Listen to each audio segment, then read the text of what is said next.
Thanks very much, Carolyn. First of all, I just want to welcome members of the Two Mother and Baby Alliance that are here in the public gallery with us today, and they've been active not just on this aspect of the scheme, but on everything in relation to the mother and baby institutions over the years. I'm speaking in support of Amendment 2, but also I want to speak in support of my own amendment, which is 62, which is very similar.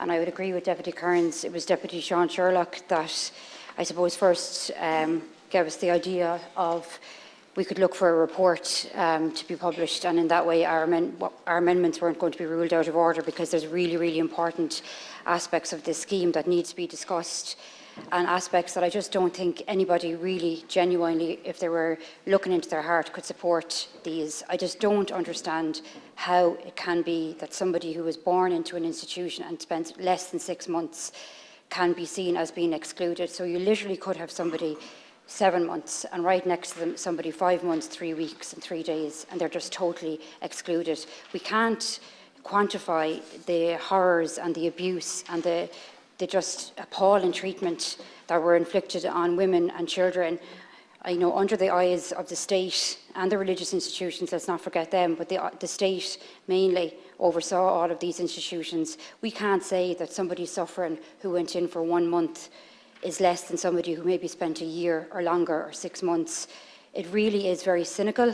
It leaves out, as Deputy Karen said, 40% of survivors. And we all know it's a cost-saving measure by government. It can be dressed up in any other way, but the reality is that's why they're doing the scheme this way. It also excludes those who are boarded out, and the argument that's given for that is that it's difficult to identify people. Well, there are so many advocacy groups and so many people working with survivors of mother and baby institutions. It would be very easy, I believe, to identify, and at least an attempt should be made to identify all of those who've been boarded out and to ensure that they're included in the scheme. Again, the costs would be astronomical for the state, but I think that it's something, if we're genuinely, sorry about, we need to stop just talking about it, and we actually need to match our words with action. And the best apology, when I used to work for the trade union, we'd often come across people and they'd say, it's not about the money, it's about we want an apology and we want what was done to us recognised. And I would always say back, the best way of getting that is by actually somebody showing action, and a financial payment, a redress, is one of the best ways that the state can do that, and they can show they're sincere by not excluding anybody, by getting rid of the 6-month rule, by not excluding those who are boarded out, by not excluding also some institutions. So it's only the institutions that were covered by the Mother and Baby Home report, which we all know in itself was flawed. There's huge issues with. There was an amendment or addendum added into that report. So the state, to a certain extent, is acknowledging the flaws and the issues with that report. Yet, all of the institutions that are not covered by that are also left out. So unfortunately, we will not be able to support this bill this evening, because I just can't justify literally what I think pitting survivors against each other, those that have more than 6 months that were born in the institutions and those that have less, and it's impossible for us to support it. I also want to mention the Oak report, because as I have said before in this chamber, that report, for the most part, people were happy with the consultation process and felt that they were listened to, and the report was commissioned by the department.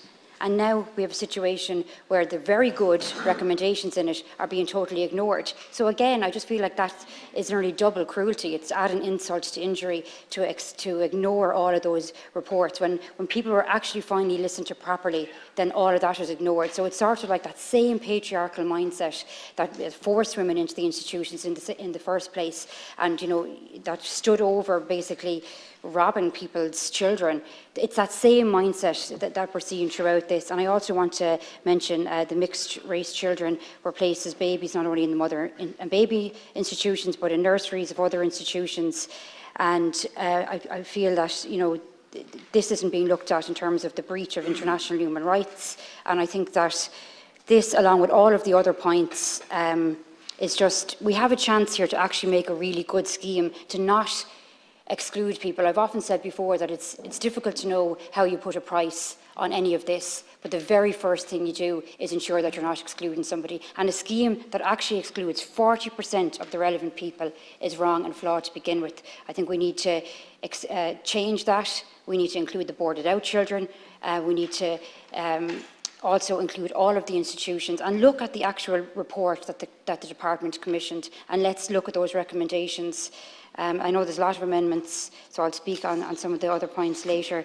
But I just feel really, really strongly on that 6 months. I don't think any person that you were to ask could honestly say that they believe that that's fair and that that's right. It's clearly a cost-saving measure, and it really, really needs to be removed. Thank you, Ceann Comhairle. Smith.